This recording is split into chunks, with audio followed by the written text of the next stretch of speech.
جس کی بارگاہ میں آج ہم اور آپ حاضر آئے ہیں، کچھ اشعار اس کی بارگاہ میں بھی خراج عقیدت کے طور پر پیش کرے کہ چراغ چشت شہ اولیاء غریب نواز، میرے حضور میرے پیشوا غریب نواز، نگاہ اہل محبت وہاں کہاں پہنچے کہ ہے بلند مقام آپ کا غریب نواز۔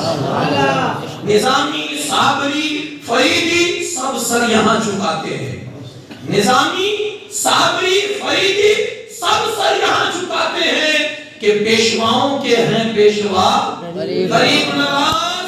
ہو دہلی پاک پٹن کلیئر ہو کے مہرولی، ہو دہلی پاک پٹن کلیئر ہو کے مہرولی، کہاں کہاں ہوئے جلوہ نما غریب نواز، کہاں کہاں ہوئے جلوہ نما غریب نواز، میرے حضور میرے پیشوا غریب نواز۔ پورا مجمع جی لگا کر بارگاہ رسالت میں بارہ درود پڑھے، اللہم صلی علی سیدنا مولانا محمد وعلی آلہ واصحابہ وسلم۔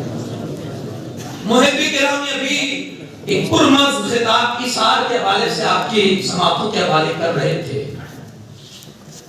حقیقت یہ ہے کہ جینا دوسروں کے لیے یہی زندگی ہے، اپنے لیے تو جانور جیا کرتے ہیں۔ نظام قدرت یہ ہے کہ اللہ نے ہر کسی کو دوسروں کے لیے بنایا۔ آپ دیکھیں نا، کبھی آپ نے دیکھا کہ ایک بھینس اپنا دودھ خود پیتی ہو؟ کبھی آپ نے دیکھا کہ دریا اپنا پانی خود پیتا ہو؟ درخت اپنا پھل خود کھاتا ہو؟ نہیں، درخت پھل دوسروں کو کھلاتا ہے۔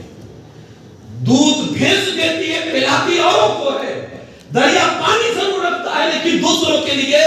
یہی نظام قانون قدرت ہے، تمہاری زندگی بھی اوروں کے لیے ہے۔ جب اوروں کے لیے جیو گے یہی اصل زندگی ہوگی۔ اسی تو اقبال نے کہا ہے، درد دل کے واسطے پیدا کیا انسان کو، ورنہ آپ کے لیے کچھ کرنا تھی کر لو بیان۔ تمہاری زندگی کا مقصد ہے اوروں کے لیے جیو۔ میرا یہ عنوان نہیں ہے آج کی اس گفتگو میں بڑی مختصر سی گفتگو آپ کے بیچ کرنا چاہتا ہوں۔ وقت بھی کافی ہو چکا ہے اور آپ بھی کافی دیر سے یہاں بیٹھے ہیں۔ آپ کی میں احساس کرتے ہوئے آپ کی اس وقت کا اور اس حوالے سے چند باتیں آپ کی گوش گزار کرنے کی کوشش کروں گا۔ اللہ کرے کہ میری بات آپ کو سمجھ میں آ جائے اور اللہ مجھے حق کرنے کی توفیق بخشے، اور اللہ آپ سب کا بھلا کرے کہ آپ اتنی دیر تک یہاں بیٹھیں گے اور ہمیں سماعت کریں گے۔ میں آج کی گفتگو میں آپ کو ادب پر کچھ باتیں عرض کرنا چاہتا ہوں۔ قدروں کی حفاظت کیجیے، احترام کی حفاظت کیجیے۔ ہمارے سوسائٹی سے ادب اس طرح سے رخصت ہوا کہ ہم نے جیسے جنازے میں اٹھا کر اسے چھوڑ دیا ہے۔ ادب کیا ہے؟ ادب کا اگر آپ معنی سمجھنا چاہے تو ادب کہتے ہیں آدمی کو اپنے دائرے میں رہنا، اسے ادب کہتے ہیں۔ آدمی اپنے دائرے میں رہے، حد کو پار نہ کرے۔ اللہ کے رسول صلی اللہ علیہ وسلم کی حدیث پاک، اذا فاتك الحیا فافعل ما شئت، جب تیری حیا ختم ہو جائے، جب تو بے حیا ہو جائے تو جو چاہے سو کر، لیکن جب تک تو حیا میں ہے تیرا ایک دائرہ ہے، تیری حد بندی ہے، اس حد سے تو باہر نہیں نکل سکتا۔ ارے دین کیا ہے؟ الدین کلہ الادب۔ حضور فرماتے ہیں دین تو سراپا ادب کا نام ہے۔ حضور غوث پاک رضی اللہ تعالیٰ عنہ سے کسی نے پوچھا، حضور اگر اسلام کو ہم ایک لفظ میں سمجھنا چاہے تو کیسے سمجھ سکتے؟ اسلام کیا ہے ایک لفظ میں؟ حضور غوث پاک فرماتے ہیں اگر اسلام کی تعریف ایک لفظ میں سمجھنی ہو تو اسلام ایک لفظ میں ادب کا نام ہے۔ ادب سیکھ لو، اسلام سیکھ لیا۔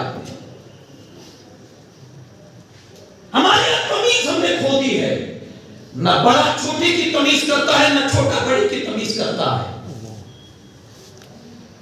میں صحابہ کرام کی زندگی سے، اپنے اکابر کی زندگی سے آپ کو یہ پروف کروں گا کہ ان لوگوں کے بیچ میں جو مراتب تھے، مرتبے تھے، قدروں کی حفاظت تھی، وہ آج ہمارے بیچ نہیں ہے، اس لیے ہم فیضان سے محروم ہیں۔ نہ ہمارے پاس اکابر کی عزتیں ہیں، نہ ہمارے پاس ولیوں کا احترام ہے، نہ ہمارے پاس کسی ولی کی بارگاہ کے آداب ہے۔ ہم بے ادب ہوئے سو فیضان سے محروم ہوئے. ہم نے ادب چھوڑا تو ہمارے ہاتھ سے فیضان بھی گیا. ہم مستفید ہونا رہ گئے, ہم نے ادب چھوڑ دیا. میں آپ کو بتاؤں اس کائنات میں اللہ کے بعد سب سے افضل کس کی ذات